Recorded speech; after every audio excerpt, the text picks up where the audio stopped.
Labadiena, su jumis kanalas Taro Akys ir aš Martina. Šiandien žiūrėsime prognozę kitai savaitai, kasgi mūsų visų laukia kitą savaitę. Bet prieš tai jau vėl matote. Trūktų už vadžių vėl iš pradžių. Esu priversta vėl jūs informuoti ir įspėti. Aišku, tą patį per tą patį, todėl kad arba ne visi atsimenat, arba ne visi matot, arba ne visi suprantat, todėl kad jau seniai mano vardu Taro Akys naudojasi daug sukčių, daug yra kuriama iš sukčių pusės feikinių naujų anketų, apsimetančių manimi visose platformose, tiek Facebook, tiek Instagram, tiek ir TikTok. TikTok ten labai aktyviai anketa vadinasi Julijana Rezbova, vagia mano video deda. Ir žmonės seka, žiūri ir net moka pinigus, o paskui jau suranda mane ir sako, ten buvo jūsų video, o aš nukentėjau, nepasižiūrėjau. Dabar žiūrėkit, vėl man kasdien pradeda žmonės rašyti, ar tai jūs sukūrėt naują anketą, ar tai jūs mane kviečiat į draugus, ten irgi rašo Taro Akys, ten pas jūs tik 8 draugai ir taip toliau, ir aš kasdieną vėl turiu aiškintis kiekvienam, kad tai ne mano anketa, kad aš pavyzdžiui Facebook turiu vienintelį profilį, tai yra net ne profilį, o puslapį. Profilis mano yra Martina Jučinskė, o puslapį aš administruoju iš savo puslapio Taro Akys, administruoju savo puslapį Taro Akys. Reiškia, iš Martina Jučinskė profilio administruoju Taro Akys puslapį. Tai yra vienintelis mano puslapis ir aš jau minėjau, kad esu pasitvirtinusi MetaVerify ir prie mano užrašo Taro Akys yra toks mėlynas ženklelis. Turbūt jums matosi. Va čia yra mėlynas ženklelis. Tai ten, kur yra tas mėlynas ženklelis, ten yra konkrečiai mano puslapis. Tikrai mano. Tam aš moku pinigus ir nemažus pinigus kas mėnesį, tokią prenumeratą, kad tai būtų patvirtinta kaip mano tikroji anketa. Aišku, pas mane yra 10 000 stebėtojų, sekėjų, o ne keli. Tai iš to mane irgi atpažinsite. Be to visur galite rasti mano telefono numerį. Ir netgi jeigu sukčiai pasinaudoja, va ta ikona, ant kurios užrašyta yra mano telefono numeris ir elektroninis paštas, tai jūs paskambinkite to numeriu, parašykite elektroniniu paštu, įsitikinkit, ar tikrai su manim bendraujat, paprašykit mano balso įrašo, aš jums jį atsiųsiu, kad jūs būtumėte tikri, kad bendraujat tikrai su manim. Ir kad nei man nereikėtų atsakinėti, nei jums nereikėtų abejoti ir klausinėti, ar aš vėl kviečiu jūs į draugus, ar aš vėl sukūriau naują kažkokią tai anketą. Aš nieko nekuriu, jokių anketų, tai yra Facebook vienintelė, dar kartą sakau, mano šitas puslapis yra vienintelis ir jau mokamas su MetaVerify mėlynu ženkleliu. Jei ženklelio nėra, viskas, tai ne aš, blokuokit drąsiai. Viskas. Jeigu pasimetėt, nežinot, rašykit taroakys@gmail, tai mano elektroninis paštas. Net jeigu sukčiai pasivogė va tos mano duomenys, užsideda ir galvoja, kad jūs nepatikrinsit, tai patikrinkit, skambinkit, rašykit, įsitikinkit. Ypač tie, kas pirmą kartą ruošiate su manim bendrauti ir susisiekti. Tai va dar kartą, štai mano telefono numeris ir dar didelis yra. Ir taip pat yra įėjus galima ir į mano YouTube kanalą taip pat pamatyti. Va. Taro Akys. Čia irgi tas pats yra. Štai ragana Martina, yra telefono numeris, yra elektroninis paštas, visos nuorodos į mano ir Instagram, ir Facebook ir taip toliau. Viskas, daugiau nebesiplėsiu. suprantu, kad gaunu tokių komentarų, o tai negalima kažkur parašyti, ten paskūsti, pasiskūsti. Galima, visur rašiau, viskas visur yra daroma, bet jeigu jūs pasakysit va tokį stebuklingą receptą, kur parašyti, kad paimtų ir išgaudytų visus sukčius, tai aš mielai parašysiu toj pat šią akimirką. Taip, kad pasakysiu jums taip, Facebookas nepajėgia kovoti su sukčiais. Štai taip. Ir yra vagiama, kuriama ne tik mano, ir kitų ezoterikų, ir kitų įvairių garsių prekės ženklai irgi kenčia nuo to. Ir niekas nieko nepadaro, suprantat? Aš tai kažkiek padarau ritualų, kažkiek atsigaunu, kažkaip užsidarau, užsiblokuoju nuo to visko. Bet paskutiniu metu jaučiu, kad vėl prasidėjo toks kažkoks tai didesnis kiekis ir iš sekėjų klausimų ir matyt vėl suaktyvėjo kažkokia tai fazė, atsirado sukčių susiaktyvėjimo. O nieko, įveikinėjam, vis įveiksim ir toliau viską. Tai va, jums tokia įžangėlė, kad jūs nepapultumėt, jums aš vis turiu priminti, kad būkit budrus. O dabar žiūriu jau, kasgi mūsų visų laukia kitą savaitę ir kokie jūs būsite labai greiti, vienu metu darysite daug darbų, gausite daug informacijos, rašysit daug žinučių, planuosit kažkokias tai ateities perspektyvas, būsite užimti, skaičiuosit pinigus, bendrausit su žmonėmis. Mainysitės, pirksit, parduosit, energijom mainysitės, finansinius reikalus tvarkysitės, pavedimai, visokie apmokėjimai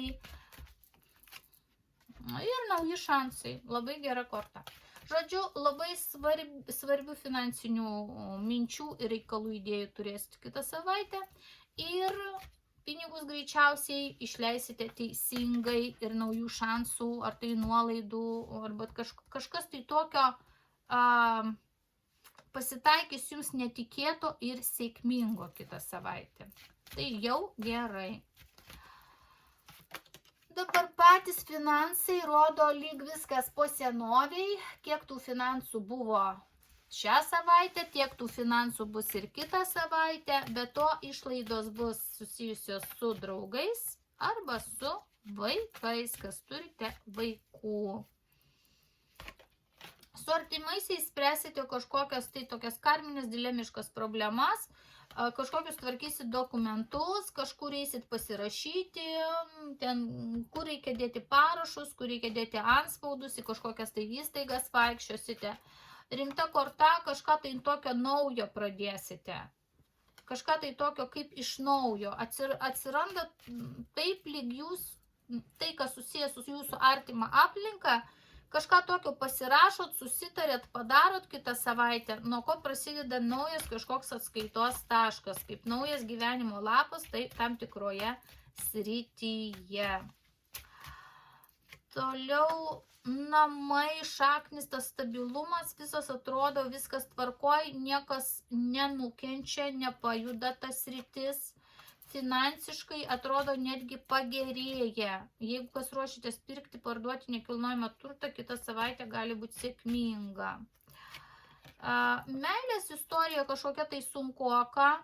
Jeigu kažkas tai santykyje su kita pusė nepatinka, tai nepatiks ir kitą savaitę. To nusimesti dar kitą savaitę neis, teks padirbėti ties santykiais, ties situacija, galbūt pagudrauti, pagalvoti dėl naujų kažkokių strateginių būdų, bet būsit pakibę, žinokit, arba kažką aukoti reikės, arba požiūrį keisti, arba tiesiog santykyje niekas nejudės.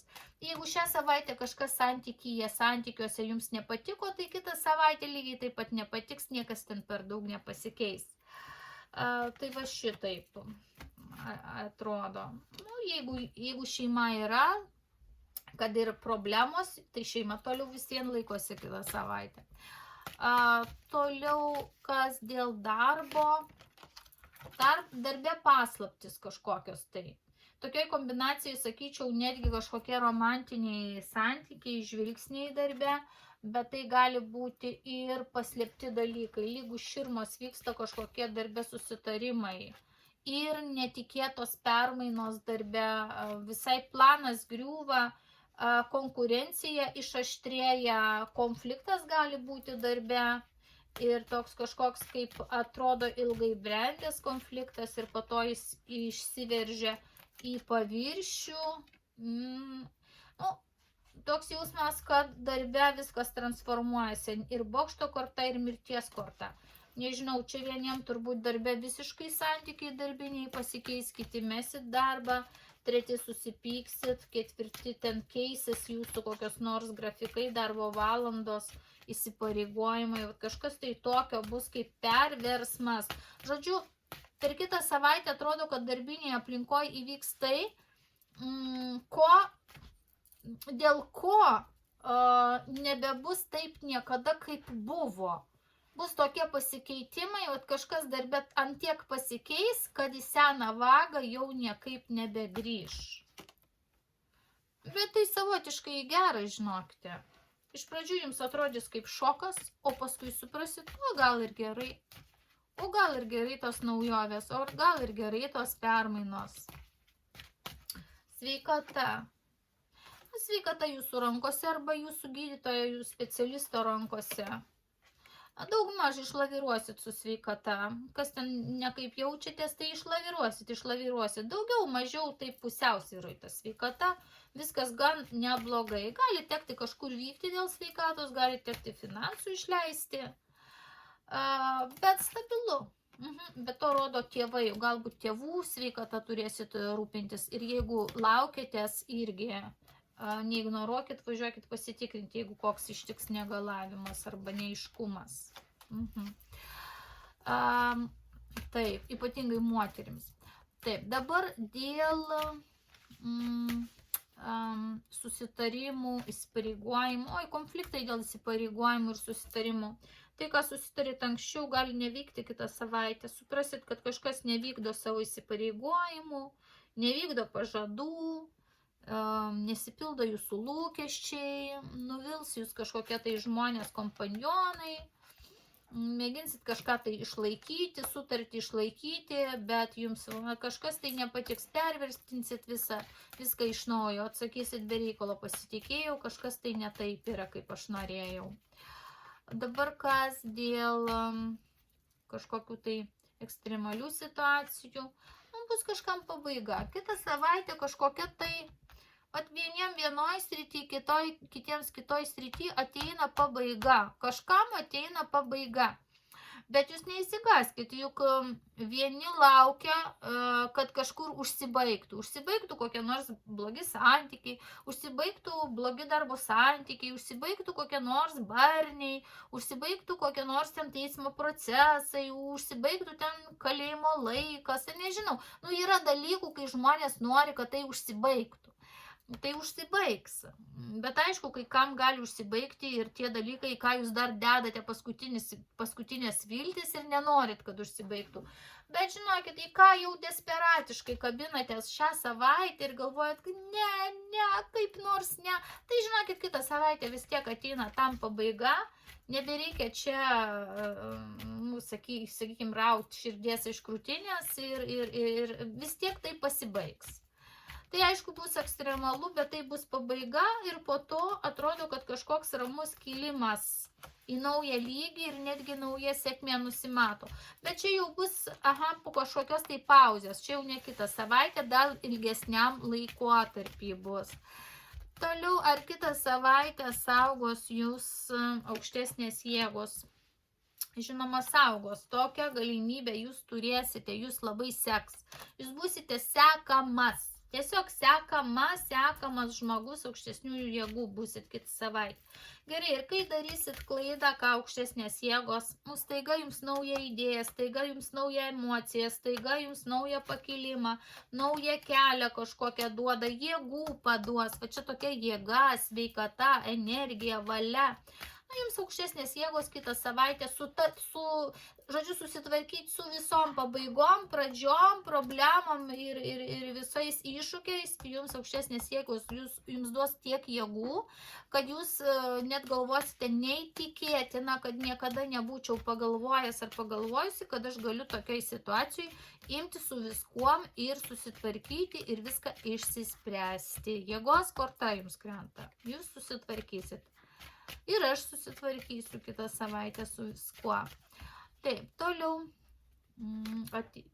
Žiūrėkit.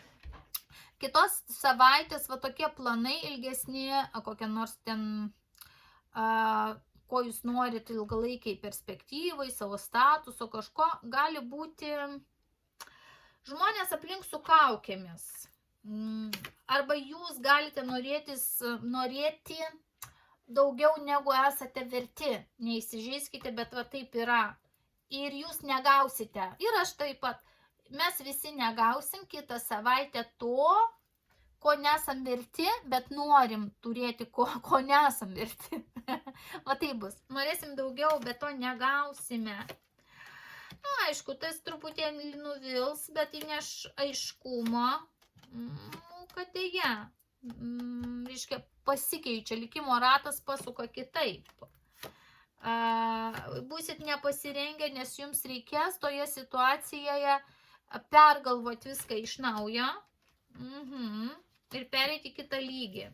Reiškia, jūs suprasite, kad toje situacijoje su tom mintim, su tais darbais, kuriuos nuveikėte, to jūs nepasieksite.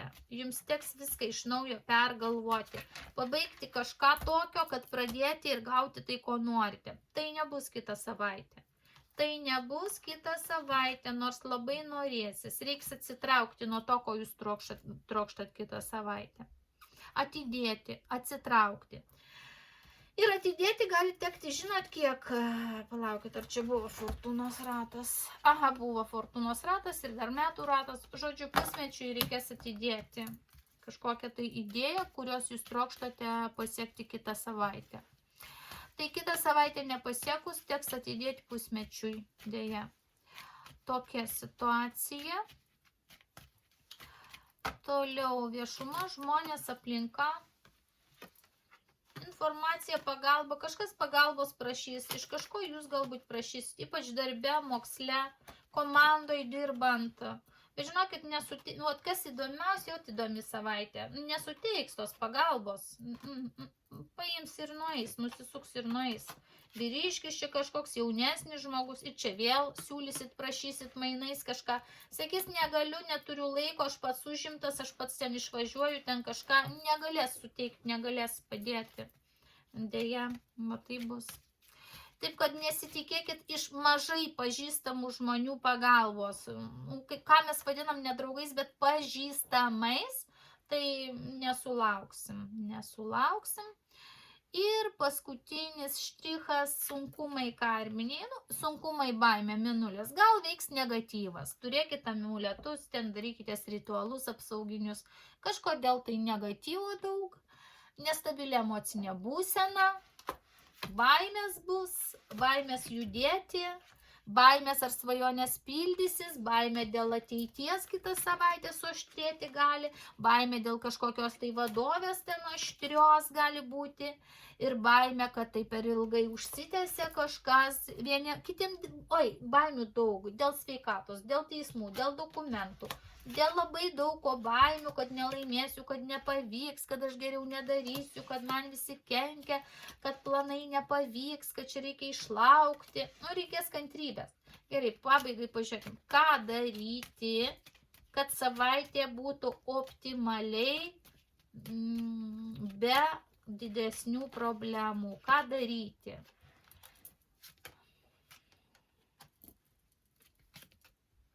Atsitraukti nuo senų nuoskaudų ir nuo emocijų. Į viską žvelgti praktiškai kaip išminčius ir suvokti, kad laikas viską sudėlios.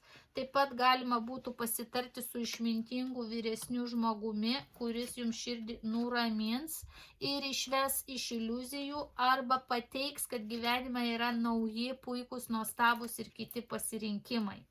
Taip, kad neemocinuojam kitą savaitę. Emocijos kitą savaitę nepadės. Pačioj pradžioje irgi. Praktika. Pažiūrėkit kiek. Praktinė korta. Veiklos, logikos ir praktinės kortos krenta į mus pačius. Nėra jokios emocijos. O čia toliau problemos tęsiasi, jeigu tik emocija kažkur mes į paviršių išstumėm ir ten, bet mane sunervino ir aš ten kažką ten ant emocijų bangos pagautas padarysiu, tai nesėkmė garantuota. Taip, kad kitą savaitę emocijos iš vis nieko nepadės mums į gyvenimą, teks kitą savaitę pažiūrėti racionaliai ir priimti, kas yra realybė. Realybę teks priimti. Ne taip, kaip aš svajojau, kaip aš norėjau, kaip aš įsivaizdavau, o ėmė ir taip nebuvo. Teks susitaikyti su realybė. Dėja taip. Baigdama aš jūs visus apkabinu. Linkiu sėkmės, linkiu racionalumo kitą savaitę. Būkit laimingi, su jumis buvo kanalas Taro Akys ir aš Martina. Iki.